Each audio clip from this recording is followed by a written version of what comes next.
Erokamano kabisa. Article 150, Article 145, the Article 144, nyaka 148 149, my replacement of the of our deputy president, data president, kopo ni ticho machal kama otimore. Ma is our first time ma wadi through this process. Wasebedo gi ng'eto mang'eny, ng'eni katiba en a grand norm. It's the grand law to other legislations ka miye mana backing. Kendi wachoga ni chik mora ma and against the constitution, it is declared null and void for being inconsistent with the constitution. Koro ber mar katiba wani omiyo koro the National Assembly for the first time dhi through a process mapok negidhi. To bende odhi miyo the court bende chiwo clarity on these procedures. Ma next time kwa bedo kod a similar occurrence, then one called precedent minyalo lu. For example, ing'eyo ni onge chik mora ma wuoyo kuom public participation. Chik mo keta ni there's a legislation. But over time, the courts osebedo kod ng'eto mang'eny kaluwore gi weche manotere court. Nyalo paro gawach governor Wambora manotere court. Manodhi through impeachment process in a county assembly, or tere senate, kasto court nochako dhi ong'e weche mag public participation ka moyudo ni public participation ni nokotim maber. Koro sheria mane court ong'ado sawa Wambora cha bende koro sani konyowa. Wang'iyo ni public participation itimo nade. Wang'iyo ni public participation there should be adequate notice. Jopiny oningo ng'e ni mae kaka oningo tim mae gima wuoye kuome. Ka in public participation gin gi information ni public participation itime kama. Kasto ochako omiwa differences between quantitative to gi qualitative public participation. Koro sani bende one wasebedo a National Assembly.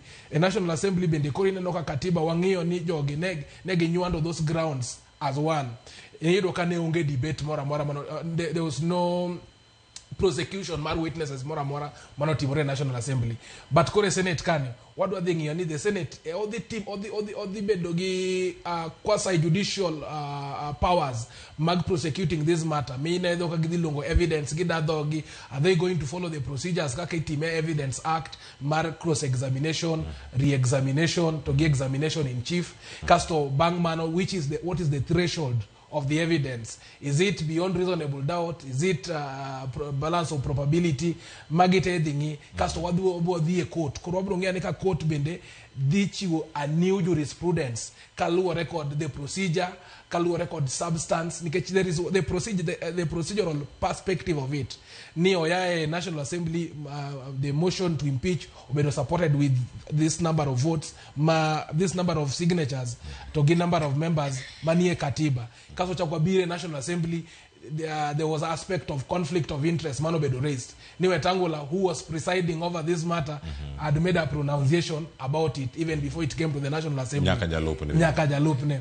But nyora winjo ko wacho niya and women rep maru wasingisho mokuongo.